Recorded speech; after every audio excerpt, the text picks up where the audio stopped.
મિત્રો બીજા દિવસની વહેલી સવાર અહીં વાંદરાઓને જોઈને ખુશી થઈ। મિત્રો આ કેમ્પસ 500 એકરમાં ફેલાયેલો છે અને આ કેમ્પસ કૃષિ યુનિવર્સિટી 1972થી કાર્યરત છે।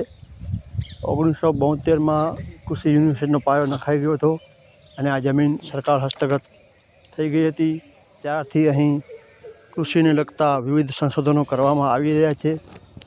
બિયારણો, નવી જાતો, હાઇબ્રિડ જાતો અને અલગ અલગ કઠોળ તેલીબિયામાં કેવી રીતે ખેડૂતોની આવક બમણી થાય એના માટે અહીં યુજી, પીજી, ડિપ્લોમા એવા કોર્સ કરાવવામાં આવી રહ્યા છે। ડૉક્ટરો તૈયાર થઈ રહ્યા છે અહીં અને વિવિધ સંશોધનો ચાલી રહ્યા છે।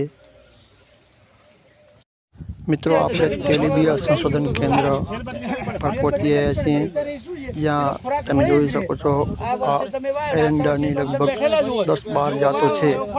એ બધી 2-4 પાટિયામાં વાવવામાં આવે છે અહીં અને બધે ઉપર એક જ પ્રકારના દવા છંટકાવ કરવામાં આવે, એક જ પ્રકારના ખાતર આપવામાં આવે અને કયો સારો ગ્રોથ કરે છે એના ઉપર પૂરું સંશોધન કરવામાં આવે છે અને સંશોધન કર્યા પછી જાહેર પાડવામાં આવે છે કે કઈ જાત ખેડૂતોને લાભદાયી છે। તો અહીં અલગ અલગ જાતો વાવવામાં આવી છે, તમે જોઈ શકો છો। આ એરંડાની અલગ અલગ જાતો છે, જેમાં રિસર્ચ કરીને પરિપત્ર બહાર પાડવામાં આવે છે, જેમાં 7 અને 8 નંબર 7 નંબર કરતાં પણ 8 નંબર ચડિયાતી છે। તેમાં દાણાનું વજન સારું હોય છે અને દાણાનું પ્રમાણ સારું હોય છે, હેક્ટરે સારું ઉત્પાદન આપે છે। તો અત્યારે કૃષિ સંશોધન કેન્દ્ર ઉપર સૌથી વધારે 8 નંબર વાવવા માટેની ભલામણ કરવામાં આવે છે, જે તાજેતરનું સંશોધન છે। તો મિત્રો, ખેડૂત મિત્રો, તમે પણ એકવાર 8 નંબર વાવીને ટ્રાય કરજો।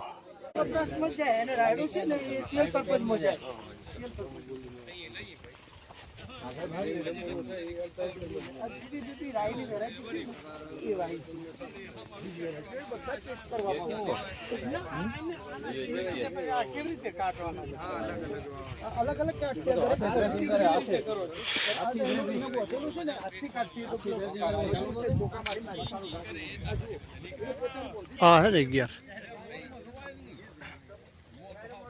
नंबर है, 11 નંબર છે।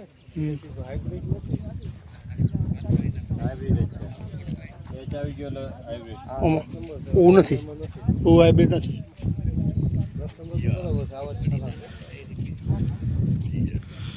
10 નંબર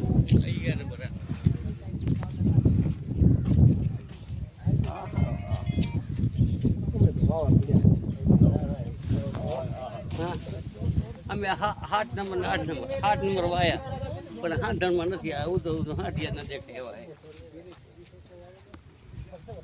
ઉતારો સારો છે ભાઈ, 8 નંબર નો ઉતારો સારો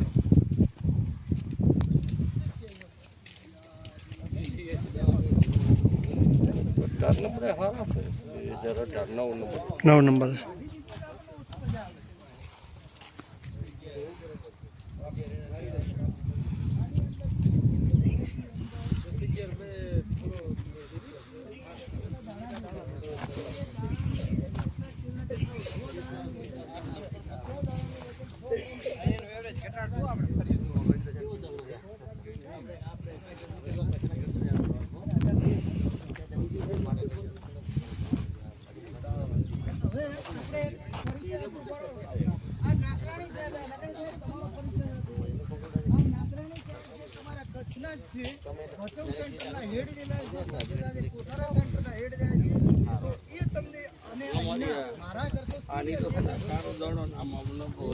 નવેમ્બરમાં આવ્યો, કદાચ જાન્યુઆરીમાં આવ્યા છે।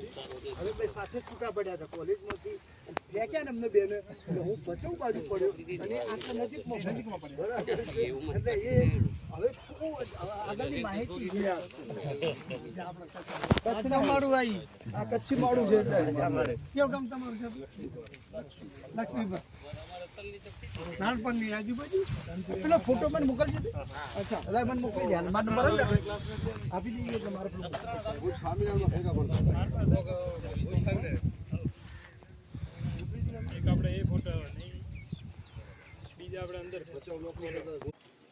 મિત્રો અહીં આ ડાળ દ્વારા રંગોળી કરવામાં આવે છે. વર્લ્ડ પલ્સેસ ડે 10 ફેબ્રુઆરી 2026. ફૂડ ટેકનોલોજી મહાવિદ્યાલય. મિત્રો દાંતીવાડામાં આ એક ફૂડ પ્રોસેસિંગ યુનિટ છે જ્યાં અલગ અલગ ફૂડ પ્રોસેસ કરવામાં આવે છે અને આ બધુંનું એજ્યુકેશન અહીં છોકરાઓને આપવામાં આવે છે. જે સ્ટુડન્ટ હોય છે તેમને તાલીમ આપવામાં આવે છે. તમે જોઈ શકો છો આ તેલની ઘાણીનું મશીન છે જેમાં વિવિધ પ્રકારના તેલોની રિફાઇન કરી અને પ્રોસેસિંગ કરવામાં આવે છે. કાચી ઘાણીના તેલનો યુનિટ જોઈ શકો છો તમે મિત્રો. ત્યાં તમને આ બધું જોવા મળી જશે.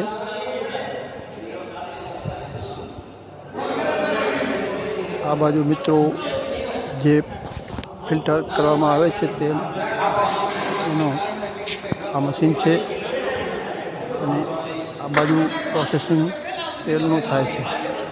બીજા અલગ અલગ પ્રકારના ઘણા બધા મશીનો અહીં આવેલા છે. ખાખરા પાપડ બનાવવાના જેમ કે ફ્રોઝન ફૂડ બનાવવાનું એક મોટું મશીન તમને અહીં જોવા મળી જશે. મિત્રો તમે જોઈ શકો છો બધા અલગ અલગ પ્રકારના મશીન છે જેમાં ફૂડ પ્રોસેસિંગ કરી અને ખેડૂત પોતાની આવક બમણી કરી શકે છે.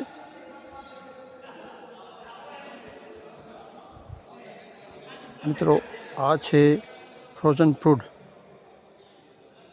બનાવવાનું મશીન, ફ્રીઝિંગ પ્લાન્ટ, જેમાં તમે એપલ, સંતરા વગેરે, ચીકુ વગેરે અલગ અલગ પ્રકારના ફ્રૂટને ફ્રોઝન, કેરી ફ્રોઝન કરી શકો છો.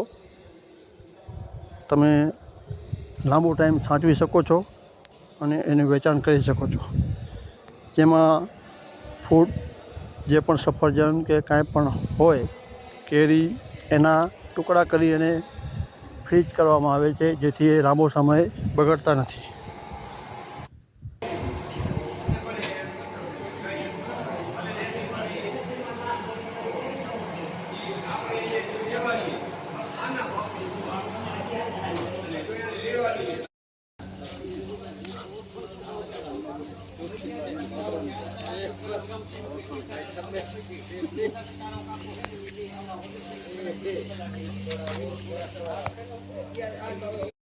વસ્તુ કેવી ખબર છે?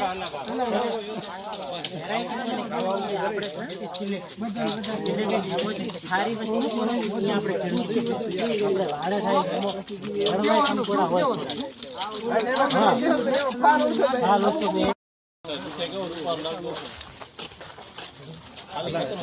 કેવો રૂપાળો લાગે.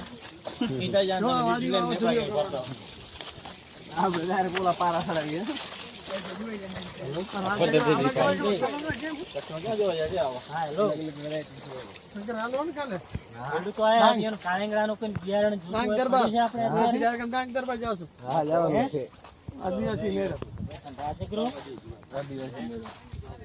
રાજગૃહ તમે છો પ્લોટમાં જ છો?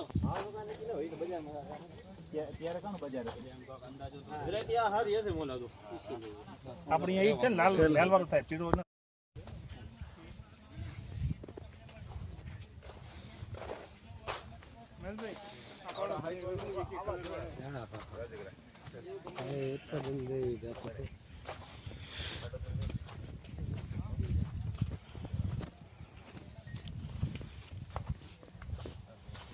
આખા ભારત પ્રમાણની ચાયતી વાય મળી ગઈ.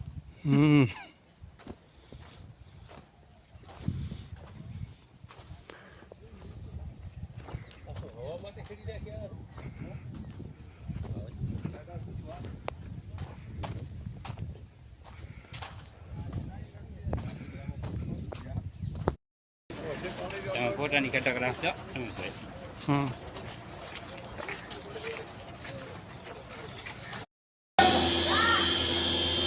આ ડાયરેક્ટ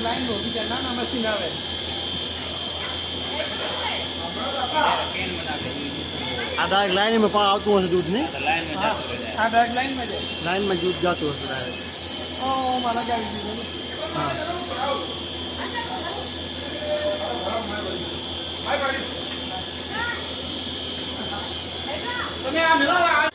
આ અહીંનું પશુપાલન વિભાગ છે. અહીં કાંકરેજ ગાયો ઘણી બધી જોવા મળે છે અને મહેસાણી ભેંસો પણ ઘણી બધી જોવા મળે છે. અહીંયા પશુપાલન ખાતું પણ સારી રીતે સંશોધન કરી રહ્યું છે. આ અહીંનો પાડો અને આંખલો છે. તમે જોઈ શકો છો કેટલા મજબૂત પાડા અને આંખલા અહીં છે.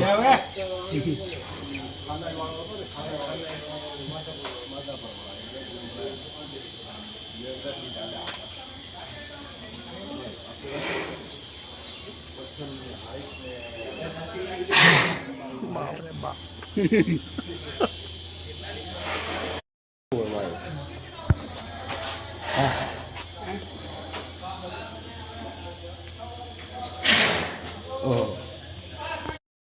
ઓ બાજુ લગભગ વીઆયા વાળી હતી એને અલગ રાખી હોય વીઆયા વાળી દુવાલ તો ત્યાં દુવા લઈ ગયા વરે એને મુકસન વરાને લઈ જશે પાછું ઈ રહ્યું ને એવું અહીંયા જાય ઓલા નાખલ પડ્યો ને ના આ વીઆયામાં થઈ જાય હા બધી બે ટાઈમ નાખે તો જ બે ટાઈમ નાખે છે. એક ઢોરું એમ નથી કે નબળું છે બોલો આખો દી નાખ નાખે કરી રાતે ઉઠી નાખે. અને છેલ્લે મિત્રો આજ છેલ્લો દિવસ છે. અમારી સાથે એક ખુશમિજાજ કાકા હતા જેનું નામ હતું નારાયણ કાકા. રાપર સાઈડના છે જે રેડબુલ હાથમાં લઈને બેઠા છે. તમે જોઈ શકો છો વિડીયોમાં. તે તમે માનશો નહીં 7-8 રેડબુલ પી ગયા છે. રેડબુલના ખાસ ચાહક છે. 2 રેડબુલ પીવાથી ગંભીર નુકસાન થઈ શકે છે. પણ એક કાકાને 7-8 રેડબુલ પીધા પણ કાંઈ ન થયું. અને હવે લાસ્ટમાં અમે આવી ગયા છીએ બનાસ ડેરી પાલનપુર. મિત્રો બનાસ ડેરી પાલનપુર અહીંયાની સૌથી મોટામાં મોટી આણંદમાં જેમ ડેરી છે એ પ્રમાણે અહીં બનાસ ડેરી ખૂબ જ પ્રખ્યાત છે.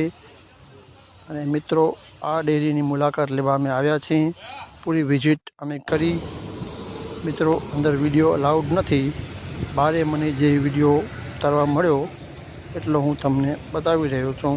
અમે આખા પ્લાન્ટની મુલાકાત લીધી જેમાં અમૂલની બધી પ્રોડક્ટો અહીં બનાવવામાં આવે છે. અમૂલ અમને ઠેકો આપે છે.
મિત્રો 3 દિવસનો પ્રોગ્રામ અમારો સફળ રહ્યો અને ઘણું બધું જાણવા મળ્યું અને છેલ્લે અમે રાતે અહીં આવીને રોકાણા હતા.